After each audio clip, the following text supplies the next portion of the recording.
Sejam bem-vindos todos os trekkers do universo e principalmente os cariocas trekkers. Hoje temos um convidado muito especial para conversar conosco dentro desse quadro, Papo Carioca Trekker. Eu e o meu parceiro Roberto Amaro teremos a honra de entrevistar um dos maiores dubladores do nosso cenário artístico, que teve a importante participação nas dublagens dos episódios de Star Trek. Ao grande ator Márcio Simões, que emprestou sua voz ao capitão Jean-Luc Picard e ao nosso querido Ferengi Quark, seja muito bem-vindo a bordo desse Papo Carioca Trekker. Valeu. Muito obrigado, muito obrigado. É um prazer estar aqui conversando com vocês. Seja bem-vindo, Márcio. Saudações a todos, saudações, Almirante Daniel. Um prazerzão estar com você aqui e principalmente, como a gente comentava ainda há pouco, nesse mês que a gente celebra o aniversário de Patrick Stewart, com 85 anos e em atividade. Sim. E é um ator que eu já dublo há bastante tempo, já fiz bastante coisa dele. Não só Star Trek, mas fiz outros longas-metragens também. Que legal, que legal. E antes de parabéns para ele. Parabéns para ele. Parabéns para ele pela vitalidade dele. Sim. E parabéns, então, para a voz brasileira do Patrick, né? Muito obrigado, muito obrigado. Antes de apresentar o Márcio, eu gostaria de agradecer desde já a sua presença, a sua disponibilidade para conversar com os fãs do universo de Jornada nas Estrelas. E comigo aqui, nosso co-host, né, o Roberto Amado, que é também publicitário, ator, roteirista e membro do nosso grupo Carioca Trekker. Então aqui eu vou fazer uma breve apresentação, porque se eu for colocar todos os personagens que o Márcio fez, a gente vai passar a noite toda aqui. Tem uma breve apresentação. Só o Samuel Jackson, os filhos do Samuel Jackson, são mais de 60. Então, não, você está desatualizado. Eu pesquisei na internet, eu já estou quase chegando a 100. Eita, rapaz, que é isso. E eu dublei. Eu tô quase chegando a 100. Eu disse que era mais, né? Então, bem legal. É muito mais, né? Eu fui pesquisar, eu pensei, caramba, já tem isso tudo? Porque os anos vão passando, né? As séries vão passando e vão tendo serviços, né? Aparecendo as oportunidades e aí por aí vai, né? São 39 anos de profissão já. Fora os animes, né? Os desenhos, né? Sim, bastante coisa. Então vamos lá. Então, uma apresentação breve, tá? Um resuminho do resuminho, tá bom? Então, Márcio Simões é carioca, multiprofissional, que iniciou sua vida como engenheiro e abraçou a carreira artística. É ator, locutor, músico, faz parte da banda Via 11, né? Dublador, professor e diretor de dublagem.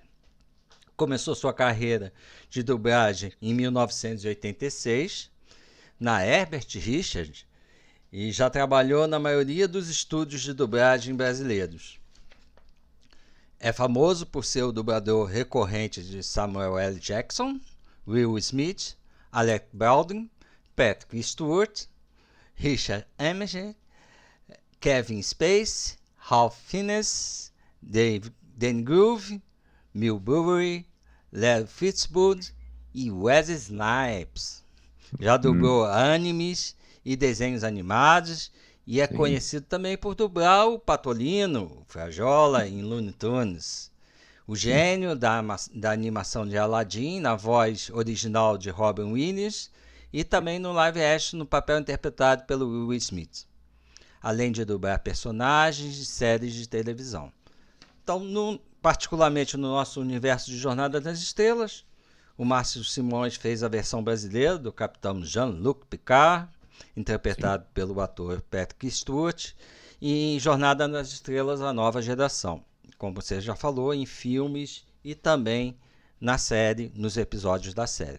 Dublou também em Jornada nas Estrelas Deep Space Nine, o nosso querido Ferengi Quark, interpretado por ator Amy Sherman, e além de outros papéis menores ao longo dessas duas séries, né? Complementos, né? Personagens que aparecem Pontinhos. Nas pontinhas Armin Sheen é um grande ator também, né? Sim. Sensacional.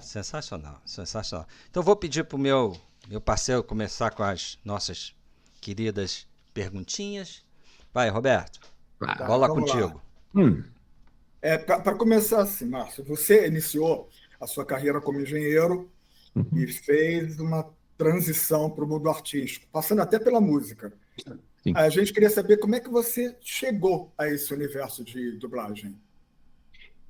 Olha, a minha formação mesmo era engenharia civil, era o que eu queria fazer e fiz o FRJ, né? Numa época em que as carreiras assim que eram realmente interessantes, né? Era medicina, engenharia, arquitetura. Hoje em dia tem várias outras carreiras legais, né? Mas naquela época os pais queriam que você fosse um engenheiro, fosse médico, né? E aí eu gostava de engenharia, curtia desenhar e tal, enfim. Aí fiz vestibular, passei para engenharia, para o UFRJ, quer dizer, passei bem, né? E comecei a cursar engenharia, mas no meio do caminho as coisas começaram a mudar, né? E aí eu comecei a trabalhar em rádio, trabalhei em banco um bom tempo antes de trabalhar em rádio. Assim, aquele negócio, preciso ganhar dinheiro, né? Tenho que trabalhar em algum lugar. Comecei a trabalhar em banco e tal. E aí, um amigo meu falou assim, pô, vamos trabalhar em rádio, vamos fazer... Me chamou para trabalhar na Rádio Estácio FM. E aí comecei a fazer um programa de humor na Rádio Estácio FM, chamado Radiografia FM. E aí, era uma experiência. E aí começamos a fazer aquele programa. E aí me convidaram para ser locutor e depois programador da rádio. Aí já comecei a entrar nesse meio artístico, né? E a engenharia continuei fazendo e tal. Aí chegou num ponto em que eu já estava meio decepcionado com a engenharia. Eu falei assim, aí fiz um outro vestibular. Fiz para economia.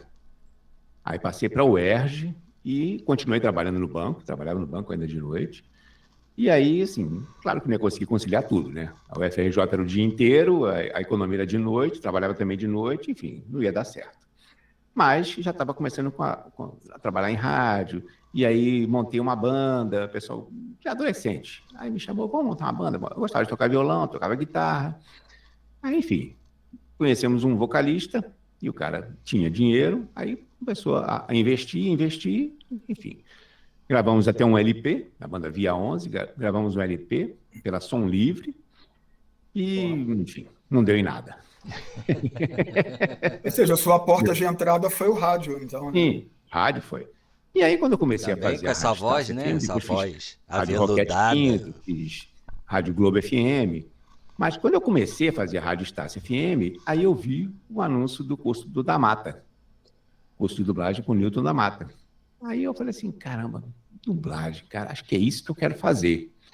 Porque, desde criança, eu imitava os personagens de desenho animado, né? Quer dizer, então, fazia as vozes. Não entendia nada. Não sabia nem o que era dublador, não sabia nada. Aí eu falei assim, quero ser tradutor de dublagem. Mas não sabia nada. E passava de ônibus na porta da Herbert Richards, e eu olhava assim, é aqui que eles fazem dublagem. Pô, um dia ainda vou trabalhar aí. Mas aquela coisa de pré-adolescente, adolescente. Tá? E a vida foi levando. Só que aí, quando eu estava trabalhando na rádio, vi o anúncio do curso, falei assim, poxa, acho que é isso que eu vou fazer. Informei e tal, aí tinha que pagar o curso, né? E eu não tinha grana para pagar. Aí eu falei assim, vou conversar com minha avó. Minha avó, de repente, me ajuda a financiar esse curso. Aí conversei com ela, bati um papo e tal. Ela falou, tá bom. Mas você não quer fazer engenharia? Eu falei assim, sei lá, avó, vou fazer esse curso aí para ver se eu aprendo uma outra coisa diferente e tal. Aí, tá bom. Aí ela bancou o curso e aí estou aí até hoje, 39 anos. Passei, né, fiz o curso lá, da Mata me aprovou, junto com mais algumas pessoas, Marco Antônio, Jane Kelly, e outras pessoas que entraram junto comigo. E aí a gente ralou, né? Porque o começo na dublagem era muito difícil naquela época. Hoje em dia não é tão difícil. Quer dizer, hoje em dia tem muita gente. É difícil porque tem muita gente. Mas naquela época era mais fechado, porque não tinha renovação há um bom tempo. E era Herbert Richards a principal e uma outra, né? Telecine, VTI, uma outra, mas a forte mesmo era Herbert Richards. E você entrando para Herbert, você pelo menos estava bem posicionado. Aí, enfim, da Mata levou a gente, comecei a ralar mesmo, porque naquela época ninguém dava chance, né? Você tinha que fazer pontinhas, fazer vozerias, fazer bastante coisa para ir melhorando, mas até os diretores confiarem em você, você não tinha oportunidade, né? Então você tinha que trabalhar, ralar, esperar uma chance. E essa minha chance só apareceu assim quando eu tinha uns 5 anos de dublagem, né? E nesse tempo todo, eu fiquei fazendo pontinha, fiquei fazendo a maior felicidade, né? Porque eu estava praticando, né? Então, estava lá todo dia, os diretores iam me vendo, e tá, beleza, me escalar para fazer uma coisinha ou outra, até que alguns começaram a falar assim, pô, esse cara tem futuro, vamos apostar nele. E começaram a me dar papéis melhores. Até que, se não me engano, não sei se foi o Gênio do Aladinho, foi um filme desse, que aí realmente o pessoal, quando viu, falou assim, esse cara é bom. E aí passaram a me respeitar e passaram a me escalar mais, né? Então, a partir daí, foi continuar aprendendo como sempre, como eu continuo até hoje, né? Eu continuo aprendendo até hoje, e trabalhando, e sempre tentando melhorar, né? E não se acomodando, é o mais importante, é você não se acomodar, né? Porque quando você começa a se acomodar, aí já sei fazer, é fácil, aí você quebra a cara. Aí você pega um papel difícil à beça, ou pega um ator como Patrick Stewart, que é um grande ator shakespeariano, e aí você quebra a cara. Shakespeariano. E aí você quebra a cara, né? Então, eu fui sempre na humildade, sempre tentando melhorar, sempre tentando aprender, e estou aí até hoje. Já fiz um caminhão de personagens, dublei um caminhão de atores, e continuo dublando. Isso é que é o mais importante, né? Estou com 63 anos. Mas, cara, tô aí firme, dublando quase todo dia. Isso é o que importa. Legal. Então, meu começo, na verdade, foi assim, né? Você dubla... Somos do mesmo ano, da mesma safra. Também temos a mesma idade e eu fazia exatamente a mesma coisa, imitar os personagens dos desenhos animados. Porque naquela época a gente era criança, a gente via muito os enlatados americanos do Irwin Allen, né? Terra dos Gigantes, espaço. Né? Deixa eu pegar um gancho desse. Tinham dublagens maravilhosas, né? Deixa eu pegar um gancho desse dos desenhos animados. Né? Quando você provavelmente era criança, né, já costumava assistir alguns desses desenhos animados que você acabou dublando posteriormente. Sim. Então, naquela época, já teve alguma influência, né, dos desenhos na sua trajetória? Aquilo já... Claro. E isso de tentar imitar os personagens é que foi me ajudando a melhorar. Né? Eu imitava os que eram da minha época, né? O Leão da Montanha, a Pantera Cor-de-Rosa não, mas o Bibo Pai, Bob Filho, né? O Peter Potamo. Zé Colmeia. Então a gente imitava.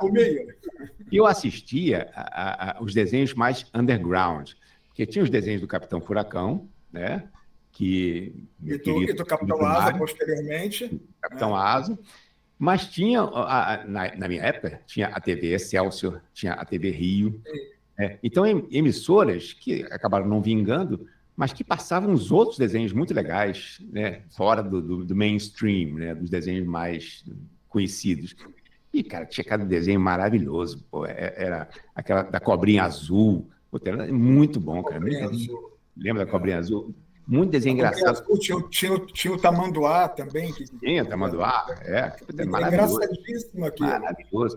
E aí, assim, a gente ouvia bons trabalhos, né, de grandes atores que estavam dublando naquela época. Assim como o Manda-Chuva era o Lima Duarte que fazia. Quer dizer, só ator bom fazendo dublagem. E aí, assim, você tirar, sugar o que você puder, né? Tentar aprender vendo esses caras bons trabalhando, né?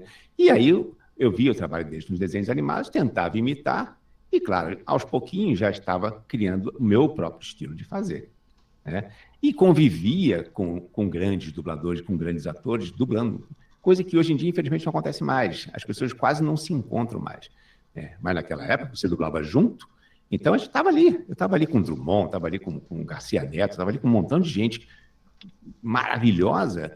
E eu estava ali só aprendendo, né? Eu malandramente ficava olhando, olha só o que ele faz, rapaz. Vou usar isso para mim também. Vou adotar. Então, era uma grande escola, né? E assim, aí fui aprendendo, e tive a chance de redublar esses personagens. Eu comecei a fazer o Bibo Pai, fiz o Bibo Pai na série antiga e fiz o Bibo Pai numa série nova que tem agora, né? Que nem é o Bob Filho, agora é Bob Filha, né? Agora é uma série toda diferente que eu faço atualmente. Então mudou tudo, né? Fiz o Peter Potamos, né? Então eu fiz vários personagens legais que eu fui o Furacão. E o Zorak, né? Eu fiz no Space Ghost. O inimigo do Zandor, não é isso? Sim. Muito então, bom. Quer dizer, você tem assim uma experiência super extensa e hoje em dia você trabalha também como diretor de dublagem. Sim. Eu queria chamar a atenção para isso, porque eu acho que assim, tem muita gente que não sabe, não conhece direito nem a função de dublador e nem a função de diretor de dublagem. Explica para a gente o que é basicamente o trabalho de um dublador e de um diretor de dublagem. O que o diretor de dublagem faz? Ele funciona como um diretor de inflexão? Enfim, explica isso melhor assim, para a galera. A função do dublador é transformar na nossa língua, no nosso jeito de falar, o que está sendo feito na tela. Então, essa é a coisa mais importante. Não é só traduzir, não é? A boa dublagem é aquela que você assiste e você nem percebe que está dublado. Você acha que o cara fala português. Então, o bom dublador, ele está de olho no que está acontecendo na tela, ele está entrando no personagem, né? Ele está usando tudo que o cara está oferecendo para ele ali na imagem, né? Ou seja, qualquer piscadinha de olho, qualquer movimentozinho, qualquer inflexão diferente, eu estou com fone, eu estou ouvindo o que o cara está falando. Né? Então, aquilo me ajuda a entrar no personagem. E quando eu consigo respirar junto com ele, né? Eu sempre dou o exemplo do atirador de elite. Eu vi um filme e aprendi que o cara só atira o atirador de elite quando ele está olhando na mira e ele está respirando junto com o cara. Né? Então ele entra em sintonia com o cara. Quando você consegue realizar isso na dublagem, você entra em sintonia com o ator, a dublagem fica muito melhor. Né? Então, a nossa função é transformar no nosso jeito de falar, que hoje em dia chamam de localização, transformar no nosso jeito de falar o que eles estão fazendo lá em inglês. Né? Com as mesmas inflexões, com a mesma emoção que ele está passando lá, e com o nosso jeito de intenção e com o nosso jeito de falar. Tá? Agora, o diretor de dublagem, a função dele é cuidar de tudo isso. Né? Ele tem uma função muito mais ampla, que é cuidar do filme todo. Né? Ou seja, ele cuida da tradução, ele não traduz, mas ele cuida da tradução. Se a tradução estiver ruim, ele tem que dar um jeito. Né? Ele cuida da parte técnica, ou seja, ele ajuda o operador de áudio, né, no que for preciso. Tipo assim, vamos tentar melhorar aqui, botar o cara mais afastado, mais perto. Antigamente, então, era mais ainda. Porque, como todo mundo dublava junto, era um microfone só. E todo mundo em volta do microfone. Então, a mixagem acontecia na hora. Né? Ou seja, quem fala mais alto fica um pouco mais para trás, quem tem a voz mais baixinha fica mais coladinho no microfone. E isso acontecia dentro do estúdio. O operador de áudio, claro, ele cuidava disso, mas o diretor também dava dicas. Então, a função do diretor, na verdade, é cuidar da parte técnica, cuidar da tradução e cuidar dos dubladores. Cuidar dos dubladores como? Ajudando o dublador com subtexto, ou seja, não passando para o dublador a interpretação. Tentando ajudar o dublador a encontrar a interpretação certa, que está dentro dele, né, dando dicas, tentando fazer o cara encontrar a melhor interpretação, o melhor que ele pode dar. Então, a função do diretor é, primeiro, deixar o clima do estúdio bem à vontade, porque nós somos atores, então, se você trabalha sob pressão, o trabalho não rende. Então, primeira coisa, deixar o clima do estúdio bem legal, que é o que eu tento fazer sempre, brinco e tal, e de olho no relógio sempre, porque tudo na gente é contra o relógio, né? A gente tem que entregar o filme, mas eu tenho que, como diretor, eu tenho que deixar o dublador à vontade e tenho que fazer ele conseguir encontrar dentro dele a interpretação que ele tem que fazer certa. Então, a função do diretor de dublagem é muito mais importante e muita gente nem sabe que ele existe. Né? Quando você assiste um filme bem dublado, assim, pô, os dubladores são bons, né? Mas por trás tem um diretor que está cuidando de todos eles, né? Que está ajudando cada um deles a dar o seu melhor. Né? E aí, assim, teoricamente, o diretor tem que ser muito experiente. Teoricamente, o diretor tem que ser um bom dublador para poder conseguir passar. E eu, quando comecei a dirigir dublagem há muitos anos, eu até recebi propostas antes disso, na própria Herbert Richards, e eu recusei e falei assim, olha, eu ainda não me sinto à vontade para chegar para os meus colegas e pedir uma interpretação para eles e eles me respeitarem. Então, enquanto você não consegue convencer todo mundo de que você realmente sabe fazer, aí a pessoa te respeita. Ou seja, se você está dirigindo um filme e você não tem tanta experiência quanto o outro, vai ser difícil você chegar para ele e dizer assim, a tua interpretação está errada. Ele vai peitar você, né? Mas, a partir do momento que as pessoas te respeitam, porque sabem que você sabe fazer... Sentem segurança com você. Sentem segurança e te respeitam. Se eu chegar para... Aí, naquela época, se eu chegasse para o Drummond, por exemplo, e dissesse para ele assim, Drummond, acho que não é bem isso que ele quer dizer, não.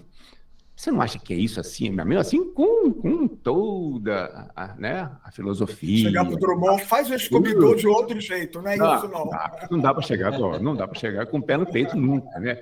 Assim, mas você não acha, Drew, você não acha que tinha que ser mais assim? Olha só, olha a cara dele lá, você não acha que tinha... E aí ele ia dizer assim, não, você está com a razão, porque ele realmente me respeitava. Mas isso você só consegue com o tempo. E eu, enquanto não me sentia à vontade para fazer isso, eu não aceitei. E só comecei a dirigir depois, fiz vários trabalhos. Na verdade, depois do Gênio do Aladim, as pessoas passaram a me respeitar mais, aí ficou mais fácil dirigir. Porque eu chegava para as pessoas e dizia assim, olha, não sei, acho que isso não está bom, não. E o cara, vamos de novo, sim. E passava a me respeitar. Então, a função do diretor é muito mais importante no resultado final do filme do que as pessoas mesmo sabem, né? Então, exato. E muitos até, mas para quê, diretor? E hoje em dia, o que acontece? Nem é tão bem remunerado assim como deveria ser. Mas é a vida, isso aí é a vida. Vamos embora. Faz parte, né? Star Trek está prestes a completar 60 anos, né? E como foi para você interpretar os personagens desse universo, né? Você já conhecia a série? Houve algum teste, preparação? Principalmente a gente sabendo que tem termos técnicos, né, tecnológicos, né, na série. Teve isso? Teve um teste, preparação? Como é que foi para você entrar nesse universo de jornada? Quando eu trabalhava... Márcio, você já conhecia o Patrick Stewart? Eu já tinha dublado ele em outras coisas, né? Eu já tinha dublado ele em outros filmes. Mas, na época, eu trabalhava na VTI. E a primeira temporada já estava sendo feita pelo Leonardo José. E assim, eu fazia uma pontinha ou outra, porque eu não tinha nenhum fixo importante, né? E aí, acho que não lembro se o Leonardo José saiu da empresa, não sei o que foi, sei que trocou o elenco quase inteiro, né? Não lembro muito bem o porquê. E aí fizeram um teste, pediram um teste, e me escalaram para o teste, eu fiz o teste e ganhei. Em geral, é assim que funciona. O diretor indica 3 nomes, né, para cada ator, e aí o cliente, ou o dono do estúdio, ou o distribuidor, ele escolhe quem ele quer. E aí eu fiz o teste e ganhei o teste. E da segunda temporada em diante eu comecei a fazer. Agora, que é um presentão? Né? Para mim, por quê? Dublar o Patrick Stewart é um presente, né? Qualquer filme que ele faça, cara, é um presente. E é um exercício, na verdade, né? Porque ele não é um ator fácil de dublar. Com naturalidade. Você dublar com naturalidade. Você fazia o que ele está fazendo lá. Ele tem muitas nuances, né? Claro. Então você tem que estar ligado nele o tempo inteiro. Então não é fácil, não é qualquer um que consegue dublar assim. Quem tá iniciando vai apanhar muito para dublar ele. Porque é um grande ator de teatro, um ator shakespeariano maravilhoso, né? Então, foi um presentão fazer ele, né? E um presentão fazer o Picard. Porque eu adorava a série clássica. Eu acompanhava a série clássica com a dublagem antiga, né? Eu assistia na minha adolescência. Então, assistia com a dublagem antiga. Depois ela foi redublada na própria VTI, né? A série clássica. Então, eu adorava o Spock, adorava o Kirk, adorava o Sulu, adorava todo mundo, assistia tudo, adorava. E aí, ganhar o teste e poder fazer o Picard, caramba, maravilhoso. E mais importante, né? Que eu também dirigi alguns episódios da Voyager e da Deep Space Nine. Quer dizer, então, o meu contato com as pessoas era maior, né? No estúdio mesmo, a gente não tem muito contato. E que, infelizmente, de um bom tempo para cá, que a gente dubla sozinho, no estúdio. Aquela época de todo mundo dublar junto foi bem lá atrás, foi bem no começo da minha carreira. Depois, com a evolução da tecnologia, aí eu comecei a dublar em película, né? Coisa que as pessoas nem sabem o que é isso hoje em dia, né? Você vai assistir um cinema, o filme está no HD. Mas antigamente era aquele rolo de película. E eu dublava naquele rolo de película, né? Que tinha um rolo igualzinho que era magnético. Então gravava só o áudio. E passava o filme, daí veio o nome loop, que faz parte da nossa carreira, né? Você entra para dublar, você tem que saber o que é um loop. Mas por que existia o loop? Porque era película, então era um filme. E aí o diretor assistia, cortava o filme e emendava. Então só passava aquela cena. Ficava passando aquela cena, e aí a gente gravava, errava, esperava começar de novo, gravava, errava, esperava começar de novo. Trabalhava em cima. Né? Depois foi evoluindo, passou para o Matic, né, que é uma fita, né, e depois passou para o computador. E hoje em dia a gente faz tudo no computador. E aí foi acabando a necessidade de ficar todo mundo junto. Porque antigamente, por conta da tecnologia, você só tinha um canal. Era um canal com o som original e um canal para ser dublado. E um microfone só. E todo mundo em volta daquele microfone, porque a cena estava ali, tinha que todo mundo que está na cena estar junto gravando. Depois, com a tecnologia, né, de fita, depois teve DAT, que é uma fita de 4 canais, depois foi aumentando para 8, e aí você começou a ter mais facilidade para gravar, todo mundo separado. Né? E facilitava ao mixador também, né? Porque naquela época de um microfone só, a mixagem era feita na hora. Né? Conforme a posição de cada um no estúdio, já estava a mixagem pronta. E o operador de áudio estava ouvindo lá atrás. Aí assim, pô, alguém eu não estou escutando bem, vamos gravar de novo? Aí você chega mais para frente você. Era coisa assim, era tosca mesmo. Era todo mundo em volta do microfone, eu vou gritar, eu chego para frente, aí falo. E, às vezes a gente enfiava a cabeça assim, saía, dava a sua fala.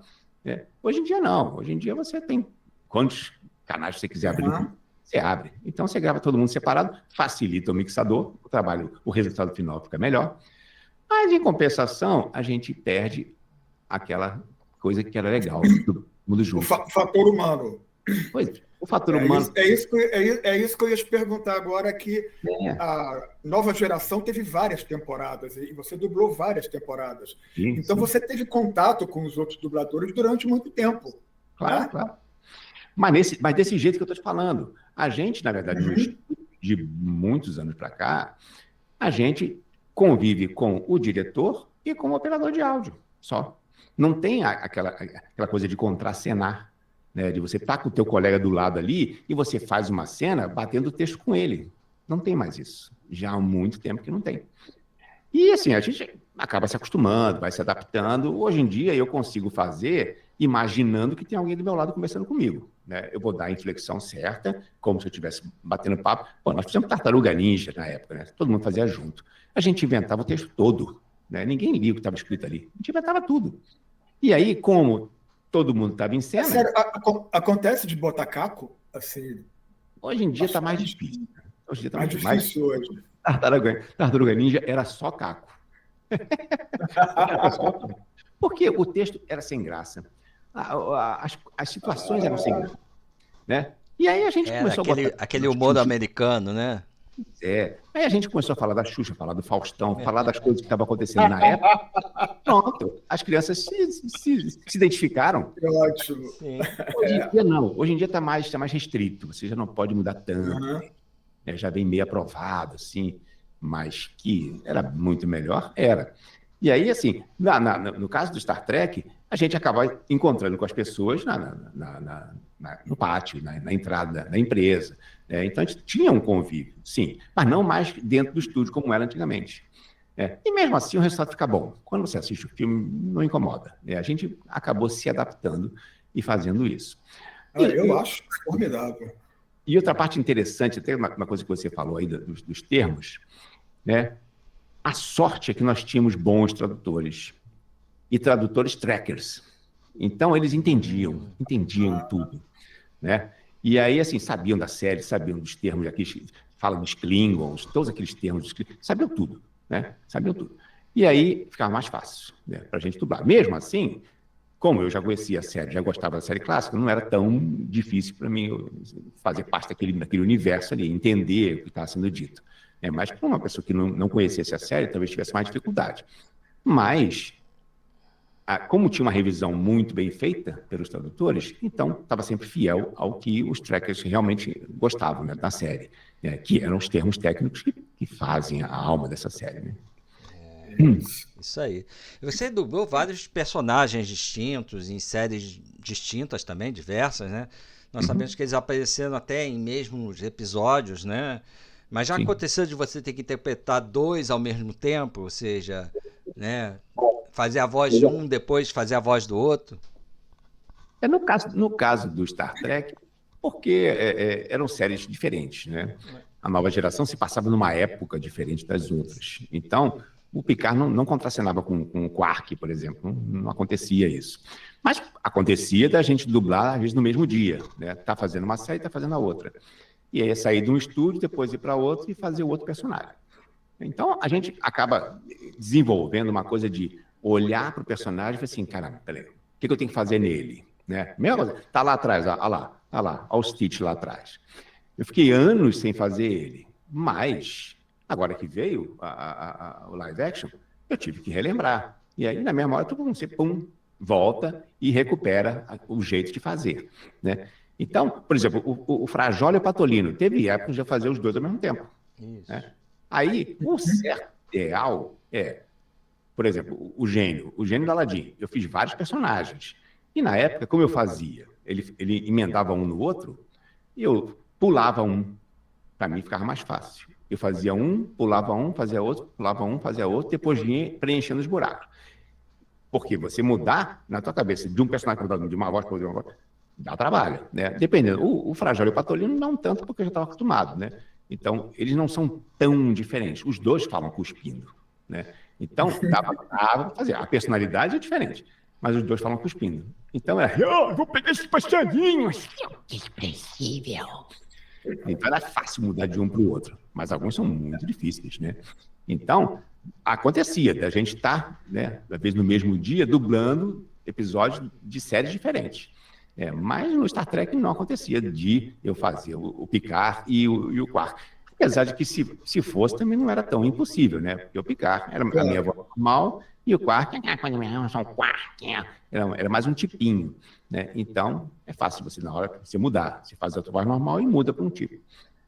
Mas, de preferência, é melhor fazer separado. Mas, assim, você acha que, de modo geral, séries de ficção científica, até por ter essa terminologia, tá, elas são mais complicadas de fazer, exigem mais atenção do que outras produções? Sim, sim. Assim como série médica, né? Série médica também dá muito trabalho. Tem que ter uma pessoa ali que seja da área, né? Que seja para dar uma consultoria, pelo menos, né? Para acompanhar a tradução. E tem coisas que você tem que se virar, não tem jeito, né? Então, termos você tem que aprender e tem que conseguir falar. Mas a gente na dublagem não tem esse tempo. É isso que as pessoas não entendem. A gente não tem esse tempo. Na dublagem, cada loop desse que a gente vai gravar, cada ceninha daquela, a cena tem que ter no máximo 20 segundos e eu tenho 3 minutos para fazer tudo. Ensaiar 1, 2, 3 vezes, gravar, não ficou bom, refazer. E aí, mas é tempo a beça, pô, 20 segundos? Pô, 3 minutos é tempo a beça. Quando você está no estúdio, não é. Né? Quando você vai ver, acabou. Né? Então, a realidade é completamente diferente. E aí, assim, você tem que já chegar no estúdio meio pronto. Né? Esses termos técnicos são difíceis. A gente não vai sentar. Primeiro, dificilmente você leva o texto para casa. Não tem isso. Né? No teatro, você decora o texto, você leva para casa, você estuda. Na dublagem, você chega no estúdio e você vai encontrar o texto pela primeira vez. E está cada vez pior, porque por conta de pirataria, aí a proteção é muito maior. Então você não sabe nada do filme. Você entra no estúdio e aí que você vai descobrir. E se você... eu acho que ele caiu lá. A imagem dele sumiu. Peraí. Não. Aqui para mim tá ok. E a do Roberta Pará. Voltou.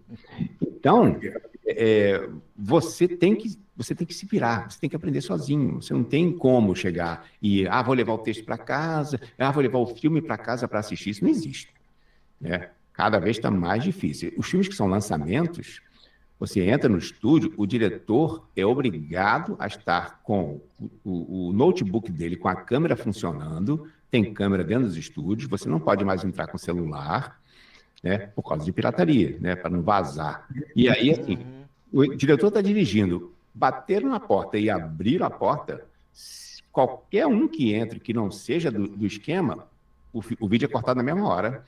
E quem está assistindo, na verdade, é o distribuidor lá fora. Então, ele está assistindo pela câmera do notebook do diretor.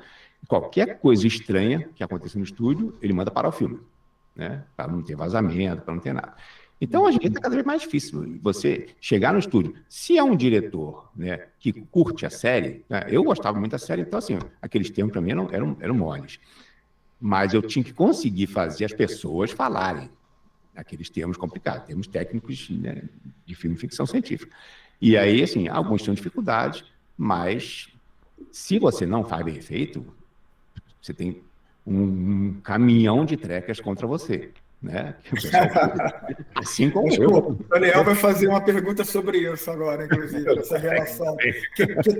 Porque fã já é crítico, agora trekker, né? É uma devoção, é um futebol. Sim, né? Sim, mas tem que ser mesmo, cara. Tem que ser mesmo. A série é muito boa. A série é muito boa. Não sei todas, porque eu não assisti todas as séries. E aí, as coisas da dublagem. Me chamaram até, eu tive que recusar. Me chamaram para fazer teste para aquela série Enterprise, né, para fazer o Scott Bakula, que eu já dublava ele. Mas eu falei assim, peraí. Eu faço o Capitão Picard na nova geração. Como é que eu vou fazer o capitão de uma outra nave, de uma outra série? Mas é outra série? Eu falei assim, não é. Eu faço o Capitão Picard e o Quark porque é um tipo, né? Se fosse um outro ator com a voz normal, eu não faria. Você modula a voz para ficar uma voz mais... um desenho animado. É um tipo, né? O Quark é um tipo, né? Ele é uma coisa bem anasalada. Fica meio assim, meio anasalada. Então, perfeito. Né? Se você não entender muito, não conhecer muito de dublagem, você não vai dizer assim, é o mesmo cara que está fazendo. Não. Então, perfeito. Mas essas coisas acontecem, às vezes você é chamado. E aí, como é que eu vou fazer um capitão de uma outra série do Star Trek mesmo? Impossível, não dá. Então, mas o diretor é que tem que cuidar dessas coisas, né? E aí ele tem que zelar pela série, né? E se é um diretor que curte a série, ele vai querer que fique perfeito, né? Ele vai querer tudo muito bonitinho, né? Então, que por acaso é o meu caso. Com certeza. Eu adorava dirigir a Geisa fazendo a Janeway, Paulo Flores fazendo o Cisco, maravilhoso, cara. E aí, assim, infelizmente já não estão mais aí. E o Cisco é um outro ator, o Evan Brooks é um outro atorzão que é difícil que ele também tenha, né, nuances na voz. Ele é também bem difícil. Maravilhoso. Bons atores, né? E você tem que cuidar. Eu acho que tem que cuidar de qualquer ator. Né? Assim, eu, como dublador, eu tento fazer bem qualquer um. Não tem esse, porque o filme é classe B, classe C. Não tem isso, cara. É um ator que está ali, está fazendo o trabalho dele, eu vou respeitar o trabalho dele e vou fazer em português o que ele fez lá na língua dele. Né? Pode ser turco, pode ser inglês, japonês, chinês. Eu vou fazer em português o que ele fez lá. E vou zelar pelo trabalho dele. Né? O trabalho dele ficar bem feito em português.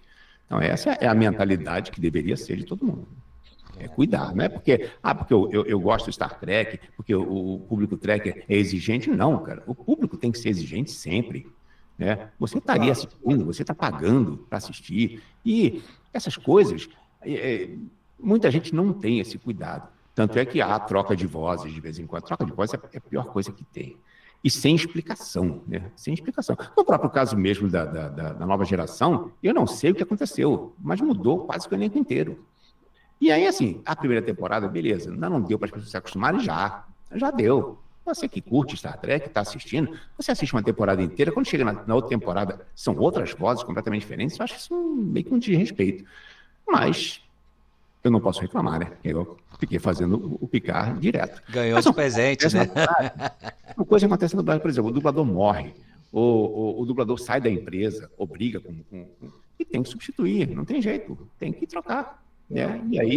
E aí é a grande armadilha. Porque, talvez, Márcio, acho que nem o fato do ator envelhecer justifica que o dublador seja trocado, porque o dublador pode fazer uma voz do personagem jovem, claro, e depois ele pode envelhecer e dar mais peso e fazer a voz dele com uma idade mais avançada, né? Não é isso? Eu fiz aquele filme do Will Smith. Até o caso do próprio Patrick Stewart, né? Sim, claro. Eu não fiz aquele filme do Will Smith, que era ele mais velho e tinha um clone dele que era mais jovem. Eu tive que fazer os dois. Né? Como eu faço uma voz jovem e dublo Morgan Freeman. Caramba, Morgan Freeman, o vozeirão do Morgan Freeman. Você fez Samuel Jackson em Pulp Fiction e fez ele em Django, fazendo aquele senhorzinho com a sotaque carregado. Sim. Claro. Cara, é trabalho de ator, a gente tem que fazer. Claro. Você tem que se virar, tem que aprender a fazer. E essas coisas dos termos técnicos, isso realmente é muito importante.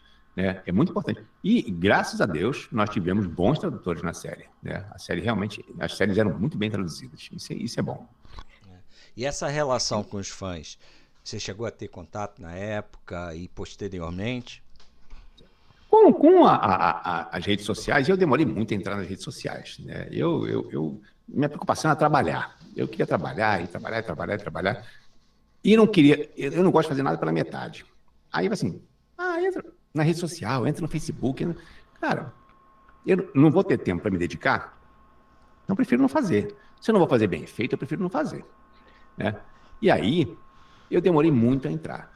Com as redes sociais, aí o contato ficou maior, ficou mais próximo. Né? Aí as pessoas começaram a ter mais contato comigo, e aí sim, aí começaram a falar, e eu a responder e a corresponder.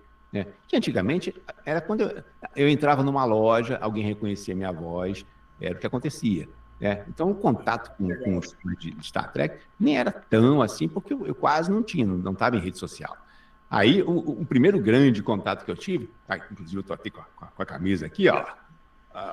Trek in Rio, 2009. 2009. Então foi o primeiro grande contato com os fãs, porque eu fui a um evento, fui convidado para um evento, né? E foi muito legal. Aí te descobriram, né, Márcio? Me descobriram. Pronto. E assim, aí é legal você poder retribuir, né, o carinho dos fãs. E aí eu não tinha essa chance. Hoje em dia, com as redes sociais, sim. Aí sempre que eu posso, eu respondo. E vou para os eventos, as pessoas batem papo comigo, tiram foto. Aí isso é legal. Mas... porque para a maioria dos fãs, você é a coisa mais próxima que tem do ator que faz a produção. Né? Claro. O contato humano, você é a interface, né? Entre o ator e o fã. Né? É o intermediário. E você virou, de uns anos para cá, tá, assim, as pessoas sabem que você dublou esses personagens, as pessoas te reconhecem. Eu acho que tem alguns dubladores que viraram assim, meio bem popstar durante uma época. O Drummond, a gente já falou, mas teve a Marisa, quando ela fez o Baby, da família Dinossauro. A Marisa começou a aparecer em tudo quanto foi programa. Precisa minha marca. Ela tinha que fazer aquela voz em tudo quanto é lugar. Ela virou uma popstar. Né?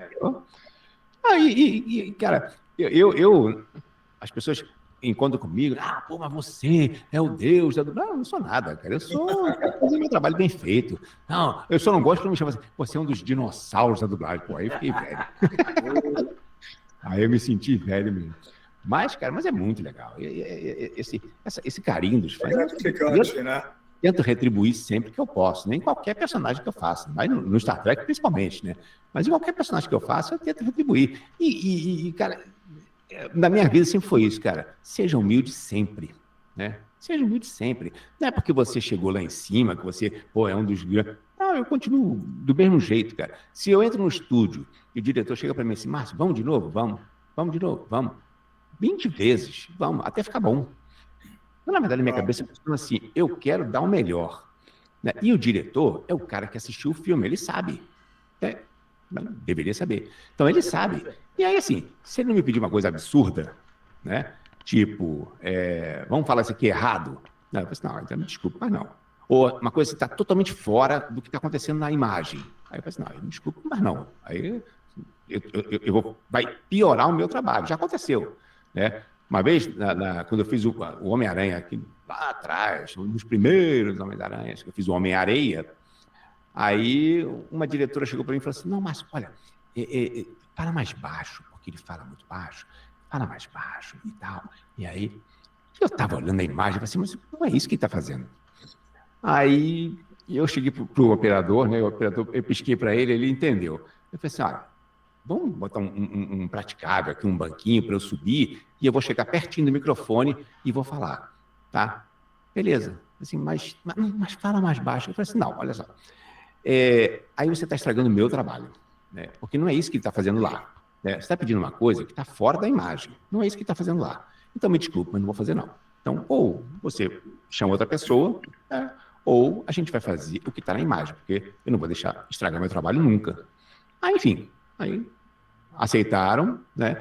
E eu fiz e ficou bom o trabalho. Então, tem umas coisas assim que eu realmente não sou chato no estúdio, mas não me pede para fazer uma coisa que está totalmente... Márcio, arranjou inimigo. Você já teve feedback de ator? Você já conheceu?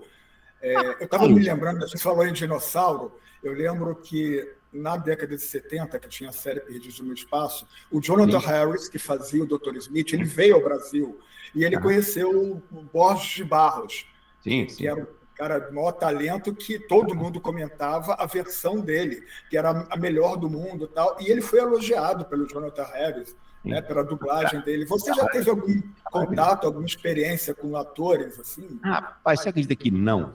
Que eu nunca encontrei nenhum dos atores que eu dublo. Nunca encontrei. Aí, assim, às vezes eles vêm lançar os filmes aqui, mas se não for uma coisa arranjada pelo distribuidor, aí... Como o Isaac Bardavik, que fazia o Wolverine, que foi no Jô Soares, enfim. É promoção. Arranjada pelo distribuidor, aí não faz sentido. Eu vou chegar lá e vai assim, oi, sou eu que dublo você? Ele vai olhar pra minha cara e vai rir. Aí... ou pior, né? E aí, por exemplo, aí o Morgan Freeman, eu chego, sou eu que dublo você. Ele vai olhar pra minha cara assim, você? Você que me dubla? Pô, não. Então, assim, seria muito legal, eu tinha uma vontade de conhecer. Mas, ao mesmo tempo, tem umas armadilhas, né? Nem todos os atores são legais, né? Então, de repente, ele pode ser meio grosseiro, já aconteceu com outras pessoas, né? Então, tudo bem, o dia que rolar, legal, vai ser bom conhecer os atores e tal. Mas num respeito, né? Se a pessoa me respeitando também. Claro, exatamente. E sou eu, a sua voz aqui no Brasil, né? E se as pessoas gostam, se é sucesso, é o seu trabalho lá, mas é o meu trabalho aqui também. Então, você tem que me respeitar.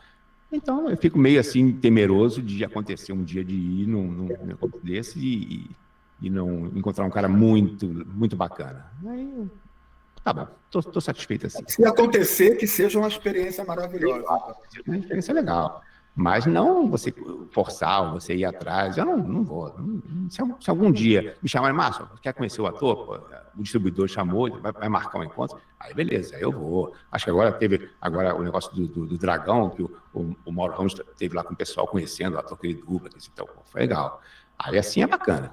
Né? E hoje em dia nós temos muitos eventos grandes, né? Tem a Comic Con em São Paulo, né? Então, justifica você ir para o palco de um Omelete, por exemplo, tal, e fazer essa dobradinha. Os fãs gostam, né, disso? Sim, tá. Eu gosto também, eu acho legal. Se rolar numa boa, eu acho legal, porque eu sou profissional como ele, né? Porque ele ganha milhões de dólares e eu não ganho, né? Que ele vai me esnobar. Não, eu estou fazendo meu trabalho aqui e estou, né, de repente, sendo o sucesso dele aqui no Brasil, né? Então, se botar um dublador não tão bom fazendo ele, talvez o filme não faça tanto sucesso. O Danilo Gentili, quando entrevista um ator estrangeiro, normalmente ele coloca a versão brasileira para o cara escutar como é que é a voz dele em português. É legal, né? É legal. Eu já ouvi assim, o pessoal bota no YouTube trechos, né, de dublagem do mundo inteiro, de alguns atores. Aí é legal você ver. Isso é totalmente diferente. Assim, pô, como é que fica? O cara deve olhar assim, mas caramba, minha voz é assim, em coreano? É assim. Deve ser engraçado mesmo você ver várias vozes diferentes em você. Vai lá, Daniel. Bom, então a gente estamos caminhando para nosso encerramento, né? Sim. Então eu queria. Nós sabemos que a profissão de dublador não é fácil, tudo que você já falou aqui, né? Não é. Exige formação, preparo, dedicação, né? E assim, eu queria que você deixasse uma mensagem para aquele jovem ator que está começando a estudar e Uhum. querendo encaminhar para essa área de dublagem. Como é que você realmente daria uma dica para É, esse a jovem? dica que eu posso dar é a seguinte: primeiro, estude bastante. Estude bastante e tente sempre melhorar, né?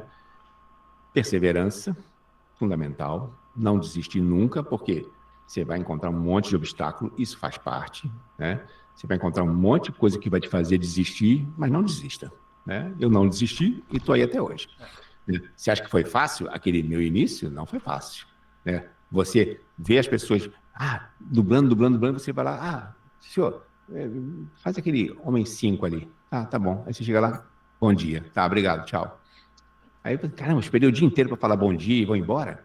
Então, isso cansava de acontecer, né? Mas, se você olha por um outro prisma, eu estou aprendendo e estou crescendo, né? Então, humildade o tempo inteiro, nada de nariz em pé, você não vai sobreviver na dublagem, muita paciência, né? Mas, basicamente, estudar. Estude bastante, seja um grande ator e faça bons cursos de dublagem, de preferência com profissionais reconhecidos, né? Porque eles vão te passar a experiência deles. Profissionais que já fazem bons trabalhos há um bom tempo, eles vão te passar a experiência deles. Profissionais que estão começando ainda, você vai aprender pouca coisa com eles. Márcio, isso é importante lembrar, que não é chegar e decidir ser dublador e vai ser dublador. Só para ser dublador, ele precisa ter um registro profissional como ator, tem que ter um DRT. Então, quer dizer, não é começar ali, você tem que ter toda uma vida acadêmica de estudo. Né? E não é isso que as pessoas fazem na internet, fandub. Eu faço fandub e já sou dublador. Não, você tem que melhorar. O dia a dia no estúdio ou o dia a dia no trabalho remoto é completamente diferente. Você faz aquele teu fandub para se divertir, mas você faz no seu tempo. Quando você chega no estúdio, você tem hora. Tudo é no relógio. Então, se você não chega no estúdio já pronto, você não sobrevive. Tá? E como é que você chega já? Eu estou começando. Estuda bastante. Primeiro, faz um curso de teatro, consegue teu registro, teu DRT e procura cursos de dublagem, faz o que pintar, workshops, faz tudo, porque a experiência de vários profissionais é sempre bem-vinda, né? Cada um vai te passar uma coisa legal, cada um vai botar uma minhoquinha na sua cabeça que em algum momento vai assim, rapaz, aquilo que ele me falou lá atrás, hoje em dia está me ajudando, né? E já cansou de acontecer comigo, eu dou aula há muitos anos. Cansou de acontecer comigo, alunos meus, depois de um tempo, voltarem, já estavam no mercado de trabalho, voltarem, posso assistir tua aula de novo? Posso. Aí senta para assistir minha aula de novo e fala assim, caramba, agora que a ficha caiu, aquilo que você falou lá atrás, há 2 anos, agora que eu entendi o que você quis dizer, vou usar isso e tal. Quer dizer, então, eu aconselho vocês a procurarem profissionais realmente que são renomados, porque vão passar conteúdo para vocês. Agora, façam vários cursos, né? Façam tudo que aparecer, né? E tenham paciência, porque não é fácil. Vocês não vão ter oportunidade nos estúdios, vocês vão ficar ali pedindo uma chance para ser ouvido, aí vai ter um diretor que vai te escalar para fazer um papelzinho, beleza. Aí você, meses depois, você assim, cara, nunca mais me chamou. Ou porque não pintou, ou porque realmente você não agradou, né? Então, não adianta você ficar com raiva, não adianta você faça uma autocrítica. Vai ver que eu não fui bem. Perseverança. E não desistir. Perseverança. E tem campo assim para todas as vozes? A gente percebe que você tem uma voz linda, maravilhosa, mas tem gente que não tem essa sua voz. Então, tem campo para todas as vozes? A dublagem é muito democrática.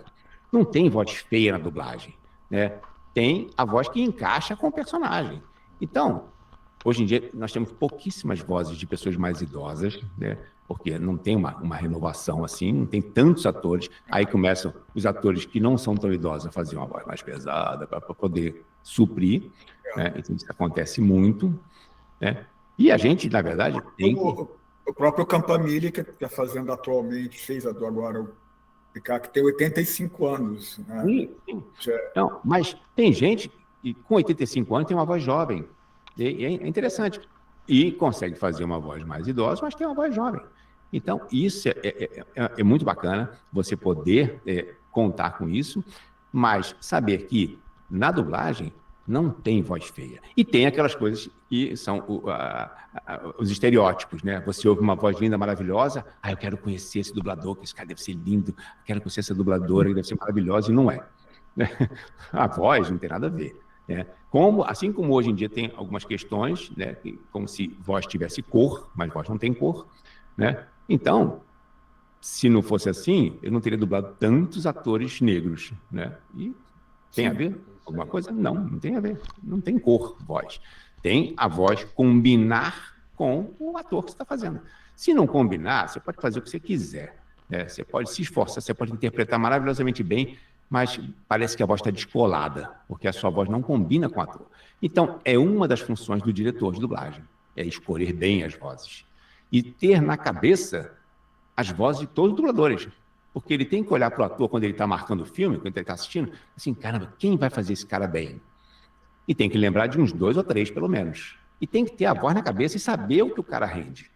Né? Então, por exemplo, esse cara, a voz dele vai combinar perfeitamente, mas esse ator é muito superior ao que ele consegue fazer, então eu prefiro escolher outro. Então, é mais uma das atribuições do diretor, é ter isso, se preocupar com as vozes combinando. Isso é que é o mais importante. Bravo. Bravo. Cara, eu só tenho a agradecer, né, a sua Muito disponibilidade, obrigado, a esse show, de conhecimento nessa área de dublagem que você acabou de passar para a gente nesses minutos que a gente está aqui conversando, né? A sua experiência em dublar um dos grandes personagens de Star Trek. Muito obrigado mesmo pela sua disponibilidade, muito obrigado por você estar aqui com a gente nesse papo Carioca Trekker, né? Já esteve com a gente lá no Planetário, que também foi muito bom, foi muito legal naquele encontro lá com o Cedim. Então, assim... E que ele volte a fazer Star Trek, né, Daniel? Com certeza. Os fãs têm um carinho especial pelo Márcio, que volte. No ano que vem, 2026, a série completa 60 anos, mas a gente quer que complete 70, 80, porque Star Trek é uma série, é uma utopia que fala de um futuro melhor e a gente quer chegar a esse futuro melhor. Então a gente espera que tenha novas séries, novos filmes, né? Vai chegar, nem que seja no século 25, 24, mas vai chegar. Em algum momento vai. Pois é. Então, eu acho que está na hora da gente fazer aquela homenagem. Que tal? Mas para vocês agora eu tenho uma surpresa. Espaço, a fronteira final. Essas são as viagens da nave estelar Enterprise, prosseguindo em sua missão para explorar novos mundos, pesquisar novas vidas, novas civilizações, audaciosamente indo onde ninguém jamais esteve. Engage. Márcio, muito obrigado. Que possamos estar juntos em outras oportunidades presenciais. Que muita coisa aconteça de bom no ano que vem, na celebração de Star Trek. E sucesso cada vez mais para a tua carreira. Depois divulgue seus cursos para o nosso grupo, para a gente divulgar para a galera também. Sim, claro. E com tudo isso que você falou aqui, eu tenho certeza que tem muitos atores, atrizes que ficaram interessados e quem sabe pode ser seu aluno futuramente.